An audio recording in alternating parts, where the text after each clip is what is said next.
Welcome to news alert. Visakhapatnam mayor ఎన్నికపై రాజకీయ ఉత్కంఠ పెరుగుతోంది. ఈ సందర్భంగా శాసనమండలి విపక్ష నేత బొత్స సత్యనారాయణ స్పందిస్తూ మేయర్ ఎన్నిక కోసం ఇప్పటికే పార్టీ విప్ను జారీ చేశామని స్పష్టం చేశారు. తమ 58 మంది కార్పొరేటర్లు పార్టీ విధానాన్ని వ్యతిరేకించబోమని ధీమా వ్యక్తం చేశారు. పార్టీకి అనుకూలంగా లేని సభ్యులపై కఠిన చర్యలు తప్పవని, అవసరమైతే వారి సభ్యత్వం రద్దు చేస్తామని హెచ్చరించారు. తమ మేయర్పై అవిశ్వాస తీర్మానం పెట్టిన కూటమి ఇదే సమయం వారికి వ్యతిరేకంగా మలుపు తీయబోతోందని పేర్కొన్నారు. మున్సిపల్ రాజకీయాల్లో మళ్లీ వైఎస్ఆర్ కాంగ్రెస్ పటిష్టతను నిలబెట్టుకుంటోందన్న బొత్స వ్యాఖ్యలు ఇప్పుడు హాట్ టాపిక్ గా మారాయి. 58 మంది వేస్తారు, లేని వాళ్ళ తాలూకా సభ్యత్వం రద్దు అయిపోతుంది, అయిపోతుంది. ఒకవేళ కానీ ప్రభుత్వం అధికారం ఉందని చేసినా మేము కోర్టుకు వెళ్ళినా సరే సభ్యత్వం రద్దు చేస్తాం. అందులో తేడా లేదు. అలా తెలంగాణ అవ్వకపోతే తెలంగాణలో తెలంగాణ కోర్టు ఇది, ఆంధ్ర కోర్టు ఇది. న్యాయస్థానం వాళ్ళేమి దాంట్లో ఉన్నారు. తెలంగాణలో ఎమ్మెల్యేలు వేరు, ఇది వేరు. ఇది ఇక్కడ జరుగుతుంది ఏంటంటే ఎవిడెన్స్ కలెక్టర్ ఎన్నిక రికార్డు పలానా వ్యక్తి పలానా వాళ్ళకి పలానా వేశారు చట్ట ప్రకారం. తెలంగాణ పార్టీ మార్పిడి, దాని రుజువులు, సాక్ష్యాలు, గ్రంథాలు ఇవి అవి అన్నీను. ఇక్కడ వచ్చి ఓటు ఇక్కడ రికార్డు CCTV కలెక్టర్ గారు రికార్డ్ చేస్తారు. సో అండ్ సో ఇగో మా ఈ పత్రిక వాళ్ళు వచ్చి దీన్ని కొట్టేస్తారు, ఇగో ఈ పత్రిక వాళ్ళు దీన్ని కొట్టేస్తారు, ఇగో వీళ్ళు చేస్తారు. మీరు కూడా ఉంటారు, మీరు కూడా కెమెరా రికార్డ్ చేస్తారు, మీ కెమెరా కూడా రికార్డ్ అవుద్ది.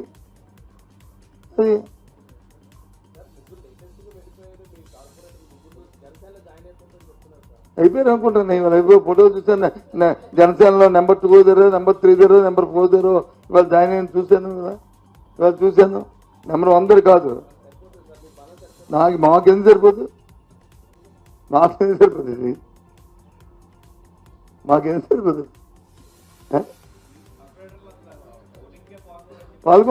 మాకు పాల్గొనడం అవసరం లేదు కదా. ఓటింగ్కి వాళ్ళు వెళ్ళాలి, వాళ్ళు బలం నిరూపించుకోవాలి, వాళ్ళు 74 మంది వెళ్ళాలి, 70 మంది నిరూపించుకోవాలి. మాకు అవసరం లేదు. మా 39 మీ ఇంట్లో ఉంటాం.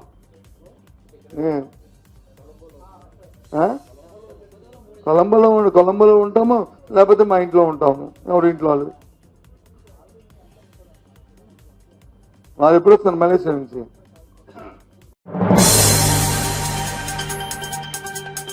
కంచెగచ్చిబౌలి భూముల కుంభకోణంపై బీఆర్ఎస్ వర్కింగ్ ప్రెసిడెంట్ కేటీఆర్ ఆగ్రహం వ్యక్తం చేశారు. ఈ భూముల విషయంలో అధికారులు బలిపశువులుగా మారడం కుదరదని హెచ్చరించారు. అసలు ఈ వ్యవహారంపై సీఎం రేవంత్ రెడ్డి ఇప్పటికీ నోరు మెదపకపోవడంపై ప్రశ్నలు లేవనెత్తారు. కేంద్ర బీజేపీ ప్రభుత్వానికి చిత్తశుద్ధి ఉంటే కేవలం మాటలకే పరిమితమవకుండా వెంటనే సిబిఐ స్థాయిలో విచారణకు ఆదేశించాలని డిమాండ్ చేశారు. భూములపై జరుగుతున్న కుంభకోణాన్ని బహిరంగం చేయాల్సిన బాధ్యత ప్రభుత్వాలదని, లేదంటే ప్రజలు తమ పోరాట బాటలోకి దిగుతామని కేటీఆర్ హెచ్చరించారు. ఈ వ్యాఖ్యలతో రాష్ట్ర రాజకీయాల్లో ఉత్కంఠ కొనసాగుతోంది. ఈ కేసులో నా మీద ఏదో అడ్డమైన ఆరోపణలు చేస్తే నేను విధానపరమైన నిర్ణయం మంత్రిగా తీసుకున్నానని చెప్పిన అధికారులను బలిపశువుని చేయలే. ఐఏఎస్ అధికారులను వీళ్ళను ముంగట దోసేసి నేను వెనకకు తప్పుకోలే. ఎస్, ఏమైనా ఆ విధానపరమైన నిర్ణయం విషయంలో మీకేమైనా అభ్యంతరం ఉంటే దానికి బాధ్యత నేను తీసుకుంటా అని చెప్పి ఇప్పుడు కూడా చెప్తున్నా. రాజకీయం అంటే అట్లా చేయాలి, అంతేగాని మంచి జరిగితే నాది, చెడు జరిగితే అధికారులది అని ముందు పెట్టి వాళ్ళని బలిపశువులను చేసే కుసంస్కారం మా పార్టీకి లేదు. ఇవాళ నేను రేవంత్ రెడ్డిని అడుగుతా ఉన్నా, నువ్వు చెప్పు, బయటికి రా. ఇప్పటిదాకా నోరు విప్పలే. 400 ఎకరాల భూమిని, నీది కాని భూమిని TGISC తాకట్టు పెట్టి 10,000 కోట్ల అప్పు తీసుకోవడం తప్పు కాదా? నంబర్ 1. యాజమాన్య హక్కులు లేకుండా ఆర్థిక సంస్థలను, బ్యాంకులను మోసం చేయడం నేరం కాదా? నేను అడుగుతా ఉన్నా. ఆర్థిక సంస్థలను మోసం చేసిన ముఖ్యమంత్రిని, TGISC సంస్థను విచారించకపోతే మోడీ గారి తప్పు కాదా? కేంద్ర ప్రభుత్వ తప్పు కాదా? సెంట్రల్ ఎంపవర్డ్ కమిటీ రిపోర్ట్ ఇంత స్పష్టంగా ఉన్న తర్వాత కూడా కేంద్ర ప్రభుత్వం యాక్ట్ చేయకపోతే కేంద్ర ప్రభుత్వం కూడా ఇందులో కంప్లిసిట్ కాదా? ఇందులో వారికి కూడా వాటా ఉందని అనుకోవడం తప్పు అవుతుందా? హడావుడిగా కుట్రపూరితంగా 170 కోట్ల రూపాయలను లోన్లు తీసుకొని రావడం కోసం ఒక బ్రోకర్ సంస్థకు అప్పచెప్పడం, కమిషన్ ఇవ్వడం, ప్రజాధనాన్ని దుర్వినియోగం చేయడం కాదా? మార్కెట్ రేట్ కంటే 3% ఎక్కువగా 6.6% CRR ఉంటే 3% ఎక్కువ పెట్టి 9.5% వడ్డీకి లోన్లు తీసుకొచ్చి అనుచిత ఆర్థిక లబ్ధి మరి బ్రోకర్ సంస్థకు చేకూర్చడం, బీకన్ అనే సంస్థకు చేకూర్చడం మీద విచారణ జరగాల్సిన అవసరం లేదా? ఇందులో మోడీ గారి ప్రభుత్వానికి బాధ్యత లేదా? అన్ని రకాల నిబంధనలు తుంగలో దొక్కి పర్యావరణ హననానికి పాల్పడి భారీ అవినీతికి పాల్పడ్డ రాష్ట్ర ప్రభుత్వం, రాష్ట్ర ముఖ్యమంత్రి అధికారులను బలిపశువు చేస్తామంటే కుదరదు. ఖచ్చితంగా రాష్ట్ర ప్రభుత్వం, రాష్ట్ర ముఖ్యమంత్రి మీద వెంటనే మేము డిమాండ్ చేసిన విధంగా CBC, CBI, SFIO, RBI, SEBI investigation start చేయాలని చెప్పి మేము డిమాండ్ చేస్తా ఉన్నాం. కేంద్ర ప్రభుత్వానికి చిత్తశుద్ధి ఉంటే ఈ నెలాఖరు లోపల స్పందించండి. వెంటనే అవసరమైతే ఒక సుప్రీంకోర్టు సిట్టింగ్ జడ్జిని పెట్టండి, లేదా మీ ఇష్టమున్న ఏజెన్సీని ముంగట పెట్టండి, వెంటనే విచారణకు ఆదేశించండి అని చెప్పి డిమాండ్ చేస్తూ, మరి కేంద్ర ప్రభుత్వం మాటలతోనే సరిపెట్టకుండా, లిప్ సింపతితోనే సరిపెట్టకుండా నిజంగా ఈ విషయంలో సీరియస్గా ఉంటే ముందుకు రావాలని చెప్పి డిమాండ్ చేస్తూ టీటీడీ ఎస్వీ గోశాల విషయంలో భూమన కరుణాకర్ రెడ్డి కీలక వ్యాఖ్యలు చేశారు. గోశాలకు రావాలని సవాల్ చేసిన కూటమి ప్రభుత్వం తనను గృహ నిర్బంధంలో పెట్టిందని ఆగ్రహం వ్యక్తం చేశారు. గోశాలకు వెళ్లకుండా 50 మంది పోలీసులతో అడ్డుకోవడం దారుణమన్నారు. 5గురికి అనుమతి ఇస్తే ఎప్పుడైనా మేము రావడానికి సిద్ధమని స్పష్టం చేశారు. గత ఏప్రిల్ నుండి ఈ మార్చి వరకు 191 ఆవులు మృతి చెందాయని వెల్లడించారు. చంద్రబాబు ప్రక్షాళన అంటే ఇదేనా అని ప్రశ్నించారు. గోశాలలో చోటు చేసుకుంటున్న అక్రమాలపై విచారణ జరిపేలా చర్యలు తీసుకోవాలని డిమాండ్ చేశారు. భూమన వ్యాఖ్యలతో తిరుమల రాజకీయాలు మరింత వేడెక్కాయి.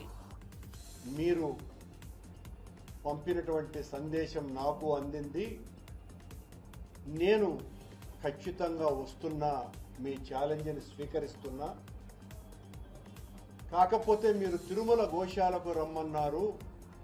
తిరుమల గోశాలకు వచ్చి చేసేది ఏమీ లేదు. ఏ గోశాలకు రావాలనో కూడా తెలియనటువంటి అజ్ఞానంలో ఒక రాష్ట్ర పార్టీ అధ్యక్షుడు, అది కూడా ప్రభుత్వంలో ఉన్నటువంటి వ్యక్తి, ఈ రకంగా ట్విట్టర్లో పెట్టడం అన్నది భావ్యం కాదు. అలాగే గోశాలకు వస్తే ఇప్పుడు బ్రతికున్న గోవులు కనపడతాయి, చనిపోయిన గోవులు కనపడవు. చనిపోయిన గోవులు సంఖ్య తెలియాలి అంటే పాతి పెట్టబడ్డటువంటి ఆ స్థలాలలో తవ్వి తీయాలా, కనుక నేను వస్తున్నా అని నేను చెప్పాను. ఈ రోజున రాత్రి అర్ధరాత్రి నుంచే మాకు సంబంధించినటువంటి నాయకులను, మా మేయర్ దగ్గర నుంచి కార్పొరేటర్లని, ముఖ్యమైనటువంటి నాయకులను, కార్యకర్తల్ని అందరినీ కూడా హౌస్ అరెస్ట్ చేస్తారు. ఛాలెంజ్ విసిరినటువంటి ప్రభుత్వం చేసిన నిర్వాకం ఇది. రాత్రి నుంచే నా ఇంటిని పూర్తిగా పోలీసు వాళ్ళు తమ అధీనంలోకి తీసుకున్నారు. దాదాపు 50 మంది పోలీసులకు పైగా, అందులో 3 సిఐ స్థాయి అధికారులు, చంద్రగిరి డిఎస్పీ గారు కూడా నాకు తెలిసి ఉదయం నుంచి వాళ్ళు నా దగ్గరే ఉన్నారు. మీరు ఎక్కడికి బయటికి వెళ్ళటానికి లేదు సార్ అని. నేను ఆ ఛాలెంజ్ని స్వీకరించి నిజ నిరూపణకు నేను బయలుదేరితే నన్ను బయటికి పంపించలేదు. సరిగ్గా వాళ్ళు అవతల పార్టీకి సంబంధించినటువంటి వాళ్ళు, ప్రభుత్వ ప్రతినిధులు ఎవరో వచ్చినారు. తిరుమల వ్యవహారంపై వైఎస్ఆర్సీపీ నేతలపై మంత్రులు తీవ్రంగా మండిపడ్డారు. తిరుమలను అప్రమత్తం చేయాలని వైసీపీ నాయకులు ప్రయత్నిస్తున్నారని మంత్రి ఆనం రామనారాయణ రెడ్డి విమర్శించారు. అధికారులను తక్కువ చేయడం, పాలక వర్గాన్ని దూషించడం పనిగా పెట్టుకున్నారని ఆరోపించారు. భక్తుల సేవలపై శ్రద్ధ చూపకుండా రాజకీయ బురద జల్లే పని మాత్రమే చేస్తున్నారని ఆగ్రహం వ్యక్తం చేశారు. తిరుమల పవిత్రతను కలుషితం చేయాలనే ఉద్దేశంతోనే ఈ చర్యలు తీసుకుంటున్నారని మంత్రి ఆనంద్ ధ్వజమెత్తారు. తిరుమల వాతావరణాన్ని దెబ్బతీసే ప్రయత్నాలు విడిచిపెట్టాలని హెచ్చరించారు. తిరుమల తిరుపతి దేవస్థానంలో ఇటీవల కాలంలో ఒక రాజకీయ పార్టీ ఆ ఆలయాన్ని అపవిత్రం చేయాలా, ఆ యొక్క అధికారుల్ని నిర్వీర్యం చేసి పాలక వర్గాన్ని కూడా అవమానకరంగా దూషించాలనే ఒక ప్రయత్నం ఇవాళ వైఎస్ఆర్ కాంగ్రెస్ పార్టీ నాయకులు తిరుపతిలో, తిరుమలలో అదే పనిగా చేస్తూ ఉన్నారు. ఏదైనా ఒక మంచి కార్యక్రమం వస్తే దాన్ని అడ్డుకునే ప్రయత్నమే కానీ ఇంకా బాగా చేయండి లేదా ఈ విధంగా చేయండి, ఇంకా మెరుగైన భక్తులకి మెరుగైన సేవలు వస్తాయని మాత్రం వాళ్ళు చెప్పరు. వాళ్ళు ప్రయత్నం అంతా ఏదో ఒక నెపం, ఒక బురద జల్లి ఆ వాతావరణాన్ని కలుషితం చేయడానికే వాళ్ళు చేసేటువంటి ప్రయత్నం. బ్రహ్మోత్సవాల సమయంలో ఒక రకమైన నిందలు వేశారు. ముక్కోటి ఏకాదశి నాడు మరొక రకంగా, నిన్న అందరికీ ఆరాధ్యుడైనటువంటి కోదండరామస్వామి కళ్యాణం గతంలో ఎన్నడూ లేనటువంటి విధంగా ఒంటిమిట్టలో చేస్తూ ఉంటే ఈ యొక్క గోశాల గురించి మాట్లాడు. ఇవన్నీ చూస్తూ ఉంటే ఏమర్థమవుతుందంటే వైఎస్ఆర్ కాంగ్రెస్ పార్టీ నాయకులకు ఈ ప్రభుత్వం మీద, ముఖ్యమంత్రి గారి మీద నిందలు మోపడమే ఒక లక్ష్యంగా పెట్టుకున్నారు. దానివల్ల ఫలితాలు ఏమి లేవు. నిన్ననే మా పార్టీ కాదు, మాకు ఎలాంటి అలయన్సులు లేవు, సిపిఐ పార్టీ జాతీయ నాయకులు నారాయణ గారు గోశాలకు వెళ్ళారు. వారు ఏం చెప్పారు మీరు అందరూ విన్నారు. ఎలాంటి ఇబ్బందులు లేవు, సజావుగా సాగుతా ఉంది గోశాల. తిరుమల తిరుపతి పాలక వర్గం గోవుల్ని సంరక్షిస్తా ఉంది అని చెప్పి వారు స్వయంగా చూసి స్టేట్మెంట్ ఇచ్చారు. అయినా వీళ్ళకి తృప్తి లేదు. ఇవాళ ఛాలెంజ్లు, మీరు రాండి మేము రాండి. ఏమి ఛాలెంజ్లు చేస్తారు మీరు? ఎక్కడైనా సరే కొన్ని సహజ మరణాలు అనేవి ఉంటాయి. సహజ మరణాలను కూడా పాలక మండలి లేకుంటే రాష్ట్ర ప్రభుత్వమో వాటి వల్ల వచ్చింది అని చెప్పి నిందల్ని మోపడానికి భూమన కరుణాకర్ రెడ్డి లాంటి నాస్తికుడు చేయడం ఇది నాస్తికత్వం అనిపించుకుంటుంది. వక్ఫ్ బోర్డుకు సంబంధించి సుప్రీంకోర్టు ఇచ్చిన తీర్పును తాము స్వాగతిస్తున్నామని రాష్ట్ర ప్రభుత్వ సలహాదారు షబ్బీర్ అలీ అన్నారు. గాంధీభవన్లో ఆయన మీడియా సమావేశంలో మాట్లాడుతూ కేంద్ర ప్రభుత్వం సవరించిన వక్ఫ్ బోర్డు బిల్లును తాము సుప్రీంకోర్టులో సవాల్ చేశామని గుర్తు చేశారు. రాజ్యాంగ మీద ముస్లింలకు నమ్మకం ఉందని మా తరపున ప్రముఖ న్యాయవాది కపిల్ సిబాల్ వాదించారని ఆయన పేర్కొన్నారు. కబ్జా చేసిన భూములన్నింటినీ ఒకే చట్టం చేయాలని ఆయన డిమాండ్ చేశారు. కేవలం ఒక మతానికి మాత్రమే చట్టం చేస్తే ఎలా చేస్తారని ఆయన ప్రశ్నించారు. ఆయన గవర్నమెంట్ ఆఫ్ ఇండియా కూడా టైం ఇచ్చినారు, పిటిషనర్లకు కూడా టైం ఇచ్చినారు. మళ్ళీ వాదన అవుతుంది. దాని తర్వాత ఈ వాదన అయిన తర్వాత మాకు పూర్తి నమ్మకం ఉంది. మా 5-6 పాయింట్స్ మీద మేము ఏదో వ్యతిరేకించినారు. అది మాకు దాని మీద రిలీఫ్ వస్తుందని ఆశిస్తుంది.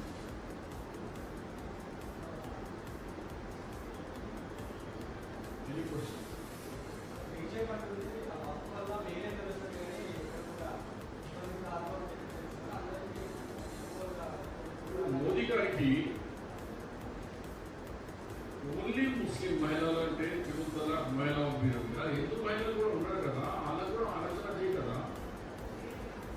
హిందూ రెడీమేడ్ ట్రస్ట్ భూములన్నీ మన దగ్గర లక్షల ఎకరాల భూములు అయిపోయినాయి కదా, దాని గురించి కూడా ఆలోచన చేయ కదా. ఇద్దరు చేయండి. మేము అనేది ఓన్లీ ఒక ముస్లింకి చేయడం వల్ల డౌట్ వస్తుంది. మీరు చేసినప్పుడు ఏ రిలీజన్ భూములు కబ్జా అయిందో వాళ్ళకి అందరి గురించి చట్టం చేస్తే చాలా మంచిది. దేశం ఒకటే క్యాస్ట్, ఒకటే రిలీజన్, ముస్లాం రిలీజన్కి టార్గెట్ చేసుకుంటాను, బిల్లు చేసుకుంటూ ఉంటే అది మంచి బిల్లు ఇచ్చినా డౌట్ఫుల్ అయింది. అందు గురించి ఇవాళ హిందూ అండర్మెంట్ భూమి మన చేతిలో ఉందా? నా దగ్గర సిద్ధరామేశ్వర టెంపుల్ ఉంది. 4 సంవత్సరాలకి ఒక్క రూపాయి ఇల్లు లేదు, మొత్తం కబ్జా పెట్టుకున్నాను. ఏమంటే మా 3 జనరేషన్తో మేము కబ్జాలను నేర్పిస్తాము. అట్లనే ఒక్కరైనా కూడా అంతే ఉంది. ఎన్నో జనరేషన్లతో కబ్జాలు ఉన్నారు. వాళ్ళేమో మేము ఈ దినాల నుంచి కబ్జాలు ఉన్నాం కదా, మా బతుకు ఎట్లా అంటారు. సమస్య వాళ్ళు పరిష్కారం చేస్తే మంచిది. ఇది గవర్నమెంట్ ఇచ్చిన భూములు కాదు, దాతలు ఇచ్చిన భూములు, డొనేట్ చేసిన మీలో వాళ్ళకు వెల్ఫేర్ జరగాలని డొనేట్ చేసినారు. మోదీ ఏమంటున్నారంటే ఈ ధనవంతులు ధనవంతులు డొనేట్ చేసేసారు బాబు. ఆ డొనేట్ చేసి వాళ్ళు ఏమి రాసినారంటే దీనివల్ల బీద ముస్లిమ్స్కు వాళ్ళకు దీనివల్ల లాభం పొందాలా, వాళ్ళకు వాళ్ళ భక్తులు వెలుగు రావాలా, ఆలోచనతో డొనేట్ చేసినారు వాళ్ళు. దాని మీదే బాగుంది పంచాలు బీజేపీ వాళ్ళకు.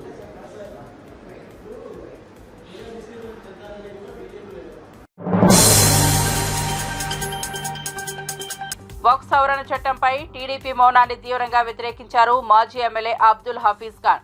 మైనార్టీలు తీవ్ర సంక్షోభంలో ఉన్న టీడీపీ మాత్రం స్వార్థ రాజకీయాలు చేస్తోందని ఆరోపించారు.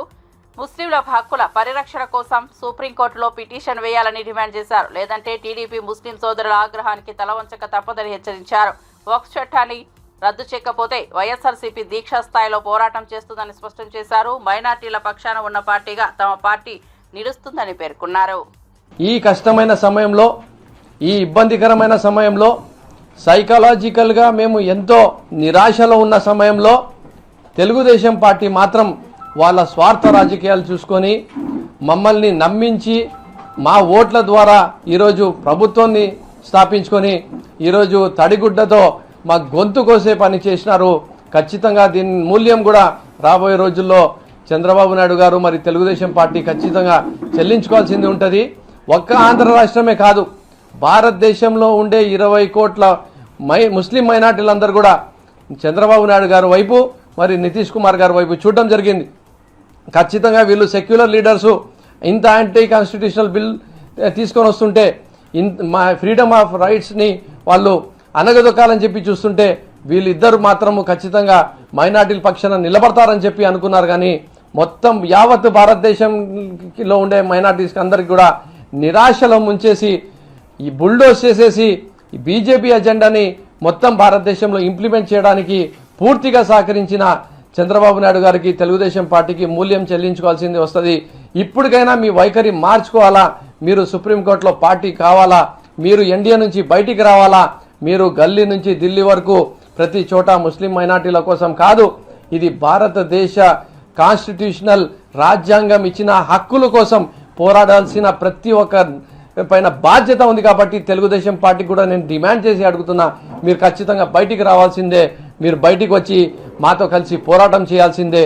అది చేయకపోతే ఖచ్చితంగా దాని మూల్యం కూడా మీరు చెల్లించుకోవాల్సింది ఉంటుందని చెప్పి తెలియజేసుకుంటూ, మరి రాబోయే రోజుల్లో కూడా ఈ న్యాయ పోరాటం ఎప్పుడు వరకు జరిగితే అప్పుడు వరకు వైఎస్ఆర్ కాంగ్రెస్ పార్టీ ప్రతి ఒక్క అంశం పైన క్షుణ్ణంగా పరిశీలించుకుంటూ ప్రతి అడుగులో కూడా ముస్లిం సోదరులకు కానీ యాంటీ కాన్స్టిట్యూషనల్ బిల్స్ పైన కానీ యాక్ట్స్ పైన కానీ ఫ్రీడమ్ ఆఫ్ రైట్స్ కోసం కానీ ప్రతి ఒక్కరికి కూడా కులాలకు మతాలకు అతీతంగా ప్రతి ఒక్కరి కోసము పోరాడుతూనే ఉంటుందని చెప్పి తెలియజేసుకుంటున్నా.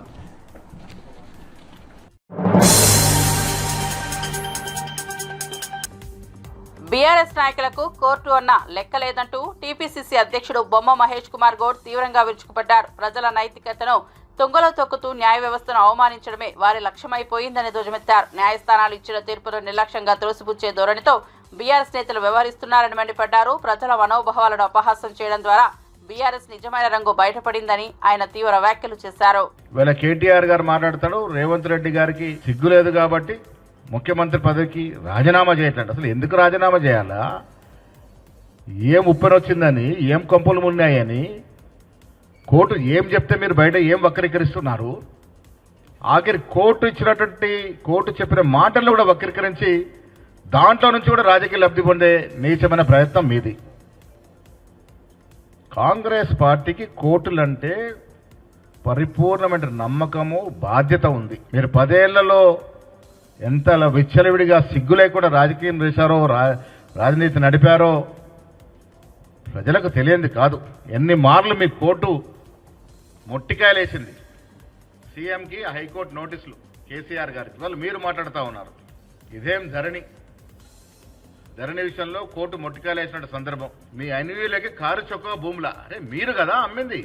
వేల ఎకరాలు ప్రభుత్వ భూమిని అప్పనంగా అడ్డగోలుగా అగ్గో సగ్వగా మీ అన్వీలకు అమ్ముకోలేదా? హైదరాబాద్ చుట్టూ పరిసర ప్రాంతాల్లో 10,000 ఎకరాల భూములు అమ్మినటువంటి చరిత్ర మీది. ఇవాళ నీతులు మాట్లాడుతున్నారు మీరు.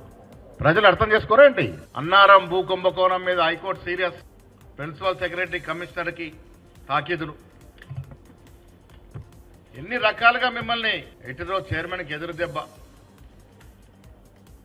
ఎకరా 100 కోట్లకు అమ్ముతూ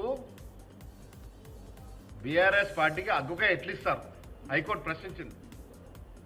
100 కోట్ల ఎకరం పలికే భూములు కారు చౌక 10 లక్షలకు 20 కోకాపేటలో 11 ఎకరాల భూకేటాంపై అగ్రం. 100 కోట్లు పలికే భూమి 30 లక్షలు 40 లక్షలు అప్పనంగా అమ్ముకున్నారు. అగ్గుగా ఎట్లిస్తారు? సిఎస్ సోమేష్ కుమార్కి మొట్టికాయ.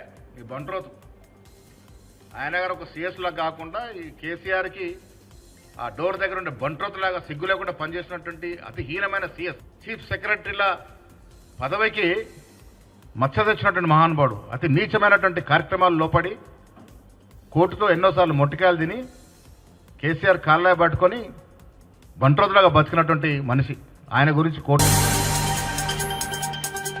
అటవీ, పర్యావరణ, దేవాదాయ శాఖ మంత్రి కొండా సురేఖ బీజేపీపై తీవ్ర వ్యాఖ్యలు చేశారు. బీజేపీ చేసిన తప్పులను కప్పిపుచ్చుకోవడానికి కాంగ్రెస్ పార్టీపై తప్పుడు ఆరోపణలు చేస్తోందని ఆమె మండిపడ్డారు. తమ పరిపాలన వైఫల్యాలు ప్రజల దృష్టికి రాకుండా చేయడానికి రాజకీయ కుట్రలు చేస్తున్నారని దుయ్యబట్టారు. దేశాన్ని అనిశ్చితి వైపు నడిపిస్తున్న బీజేపీ పాలనపై దేశ ప్రజలు శంకిస్తున్నారని వ్యాఖ్యానించారు. రాష్ట్రానికి దేశానికి అభివృద్ధి అవసరమైతే ప్రజలు బీజేపీ మోసపూరిత నీతిని తిరస్కరించి కాంగ్రెస్ పార్టీకి మద్దతు ఇవ్వాల్సిన అవసరం ఉందని ఆమె పిలుపునిచ్చారు.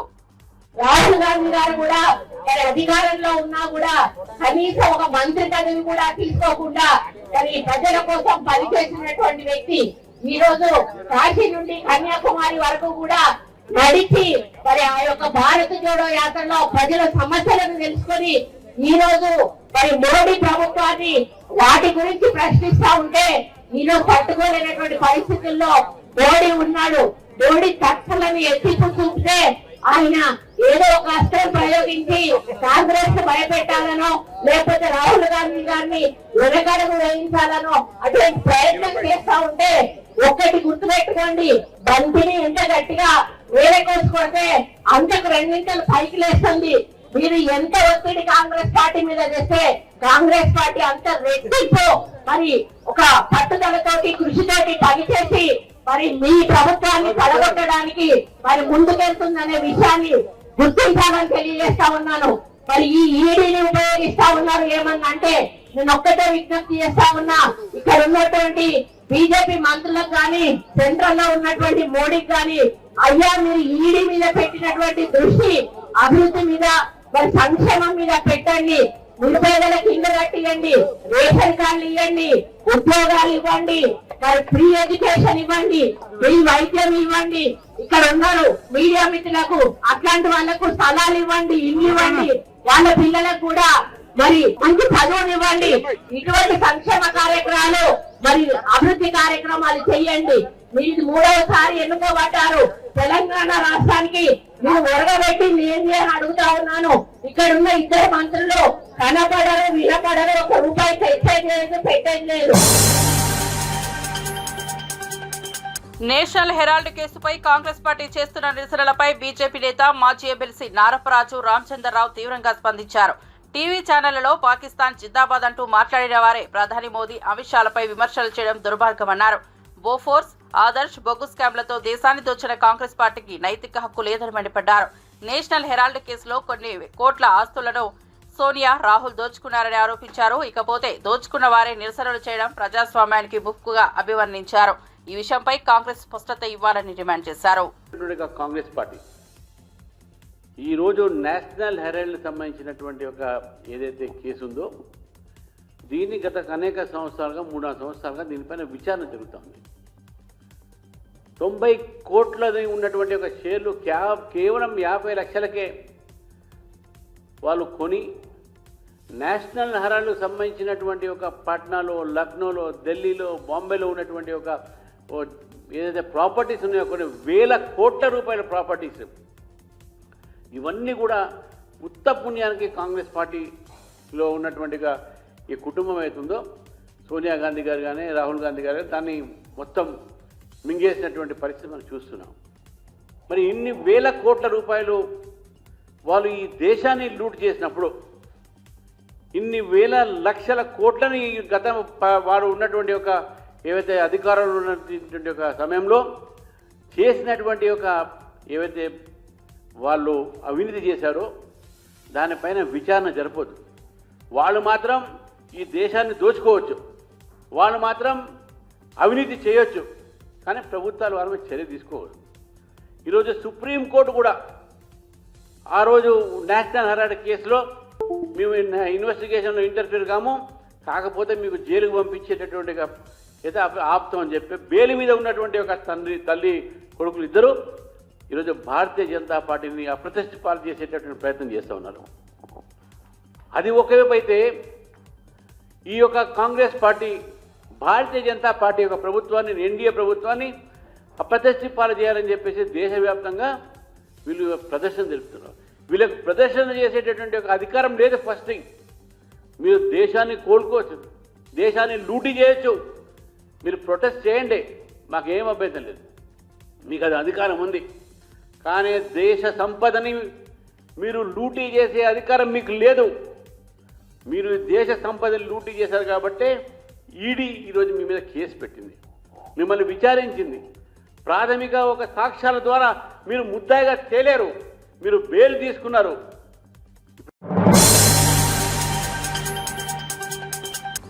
టీడీపీ ప్రభుత్వం ఏర్పడిన తర్వాత రాష్ట్రంలో హౌస్ అరెస్టుల దురాచారానికి తెరపడిందని హోంమంత్రి వంగల్పూడి అనిత స్పష్టం చేశారు. ప్రజాస్వామ్య పరిరక్షణకే తమ ప్రభుత్వ ధ్యేయమని, అభిప్రాయ స్వేచ్ఛను గౌరవించే పాలన కొనసాగుతుందని చెప్పారు. మా హయాంలో ఎవరి ఇంటిపైన హౌస్ అరెస్టు వేశారని ఒక్క ఉదాహరణ చూపించగలరా అంటూ ప్రత్యక్ష సవాల్ విసిరారు. గత ప్రభుత్వ హయాంలో అకారణంగా రాజకీయ నేతలపై, సామాన్యులపై హౌస్ అరెస్టులు పెట్టిన దుర్మార్గాన్ని ఆమె గుర్తు చేశారు.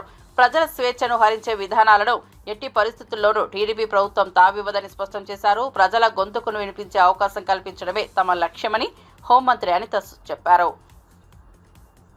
కొట్టాలేవు, ఏమీ లేవు, సజావుగా ప్రజాస్వామ్యబద్ధంగా ఎన్డీఏ గవర్నమెంట్ పరిపాలన సాగుతుంది. మీరే చెప్పారు, డ్రామాలు ఆడుతుందని చెప్పి ప్రజలకు కూడా తెలుసు. ఈ రోజు ముస్లిం మైనార్టీల తాలూకా అభివృద్ధి, వాళ్ళ సంక్షేమ ధ్యేయంగా ఈ రోజు ఎన్డీఏ గవర్నమెంట్ పనిచేస్తుంది. దానికి మాత్రం మేము క్షణికావేశం అండి. ఇప్పుడు ఎవరో ఒక అబ్బాయి ఉంటాడు, నేను ఒక అబ్బాయి, ఎలా ఉంటుందంటే అరే హీరోయిజం అనుకుంటారు, అరే నువ్వు ఆ అమ్మాయి ఏదో సంథింగ్, ఆ టైంలో వాళ్ళు చేసే ఒక చిన్న క్షణికావేశం, ఆ అమ్మాయి కాదన్నదనో లేకపోతే ఆ అమ్మాయి రిజెక్ట్ చేసిందనో ఏదో ఒక సందర్భంలో అమ్మాయి మీద కసి తీర్చుకునే పొజిషన్స్ వచ్చేస్తుంది. అరే ఆ ఒక్క క్షణం నువ్వు పక్కన పెట్టి మంచి తీరులో ఆలోచన చేసుకుంటే నీ భవిష్యత్తు ఎలా ఉంటుంది. అదర్వైజ్ నేను 40 సంవత్సరాలు 30 సంవత్సరాలు జైలుకి కంపేర్ అవ్వాల్సిన పరిస్థితి. ఇందులో మనం అబ్జర్వ్ చేసుకుంటే అమ్మాయిలు ఎంత బాధపడుతున్నారు, అబ్బాయి తరగతి తల్లిదండ్రులు, అబ్బాయి తరగతి జీవితాలకు అంతే నాశనం అవుతుంది. సో ఇది రెండు కూడా బ్యాలెన్స్ చేయాలని ఒకే ఒక కాన్సెప్ట్ మేము ఈరోజు తీసుకోవడం జరిగిందండి. దీనికి మీరందరూ కూడా సహకరించినందుకు రాష్ట్ర వ్యాప్తంగా అన్ని జిల్లాల్లోని కూడా మా పోలీస్ డిపార్ట్మెంట్ వాళ్ళు అవగాహన కల్పిస్తాము.